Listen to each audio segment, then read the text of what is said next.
তারাবির সালাতের রাকাত বিতর্ক এড়িয়ে চলুন। রাকাত নিয়ে বিতর্ক করবেন না। 8 রাকাত 20 রাকাত নিয়ে যে মারামারি এই দেশে, এটা শয়তানের ফন্দি। আমরা 20 রাকাত পড়ি, আপনারা হয়তো 8 রাকাত পড়েন, কোনো অসুবিধা নাই।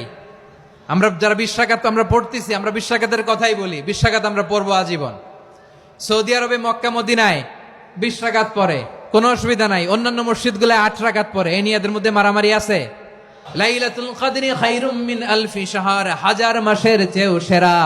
83 বছর 4 মাস টানা ইবাদত করলে যেই সওয়াব, কদরের রাতে ইবাদত করলেও তার চাইতে বেশি সওয়াব দিয়ে আপনার আমলনামা ভরে দিবে কে? রমাদান নাম শুনলেই মুমিন হৃদয়ে বয়ে যায় প্রশান্তির ফল্গু ধারা, ঠিক কিনা? একটা আনন্দ, একটা উচ্ছ্বাস আমাদের হৃদয়ের মধ্যে চলে আসে। রমাদান সাইয়্যিদুশ শুহুর, 12 মাসের মধ্যে সব চাইতে শ্রেষ্ঠতম মাস রমাদান আল মুবারক আসছে। আত্মশুদ্ধির মাস, আত্মসংশোধনের মাস, শুদ্ধাচারের মাস, নিজেকে আলোকিত করবার মাস। এই রমাদানুল মুবারকে আমাদের কি করণীয়, কি বর্জনীয়, what to do and what not to do, এই টপিকসের উপর কিছু কথা আপনাদের সামনে উপস্থাপন করব ইনশাআল্লাহ। ওমা তাওফীকি ইল্লা বিল্লাহ। আল্লাহ তাআলা ইরশাদ করছেন, شهر رمضان الذي أنزل فيه القرآن هدى للناس وبينات من الهدى والفرقان। আল্লাহ বলেন রমাদান এমন একটা মাস যে মাসে কোরআন নাজিল করা হয়েছে। আর এই কোরআন হচ্ছে বিশ্ব মানবের জন্য পথ নির্দেশিকা, হেদায়েতের সুস্পষ্ট বর্ণনা এবং সত্য মিথ্যা পৃথক করার আসমানি মানদণ্ড রূপে জামিনে আমাদের জন্য কোরআন নাজিল করেছে কে? আওয়াজ করে বলেন তো, আল্লাহর নাজিল করা এই কোরআনে কোনো ভুল আছে? সন্দেহ আছে? সংশয় আছে?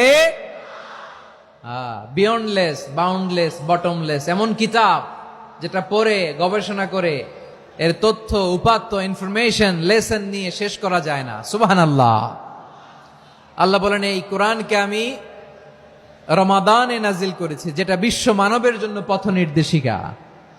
এতে আছে হেদায়েতের সুস্পষ্ট বর্ণনা আর সত্য মিথ্যা পার্থক্য করার মানদণ্ড, কোনটা সত্য কোনটা মিথ্যা এটা কোরআন দিয়ে ডিফারেন্সিয়েট করা যায়। কোরআন হচ্ছে ফুরকান, to differentiate between right and রং।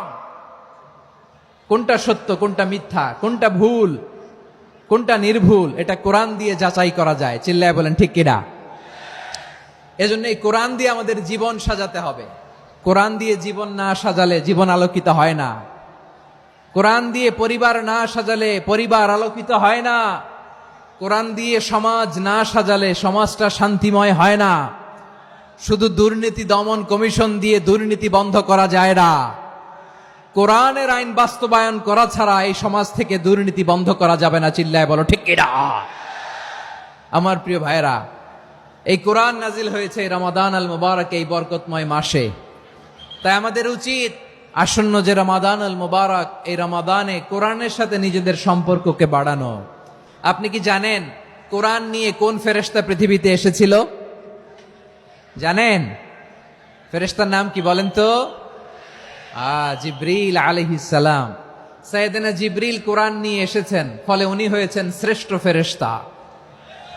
বিশ্ব নবীর উপর কোরআন নাজিল হয়েছে, তাই তিনি হয়েছেন শ্রেষ্ঠ নবী। রমাদানে কোরআন নাজিল হয়েছে, তাই রমাদান হয়েছে শ্রেষ্ঠ মাস। কদরের রাতে কোরআন নাজিল হয়েছে, তাই কদর হয়েছে শ্রেষ্ঠ রাত। আমরাও যদি কোরআনের সাথে সম্পর্ক বাড়াই, আমাদের মর্যাদাও এরকম, আমাদেরকেও শ্রেষ্ঠ মানুষ বানায় দিবে কে? এজন্য কোরআনের সাথে সম্পর্ক বাড়াইতে রাজি আছেন তো? যারাই কোরআনের সাথে সম্পর্ক বাড়ায় এদের মর্যাদা বাড়ায় দেয় কে?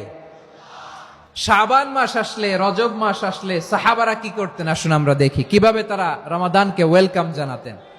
রজব শাবান আসলেই ওনারা রমাদান পর্যন্ত পৌঁছার আকুতি, আগ্রহ আর ফরিয়াদ আল্লাহর কাছে জানাতেন আর বলতেন, ইয়া আল্লাহ, রমজান পর্যন্ত আমাদের হায়াত বাড়িয়ে দাও। আল্লাহুম্মা বাল্লিগনা রমাদান, আল্লাহ তুমি রমজান পর্যন্ত আমাদের পৌঁছে দাও। আল্লাহুম্মা বারিক লানা ফি রজব ওয়া শাবান ওয়া বাল্লিগনা রমাদান। আল্লাহ রজব শাবানে বরকত দাও, আল্লাহ রমজান পর্যন্ত তুমি আমাদেরকে পৌঁছে দাও। আওয়াজ করে পড়ে না আমিন।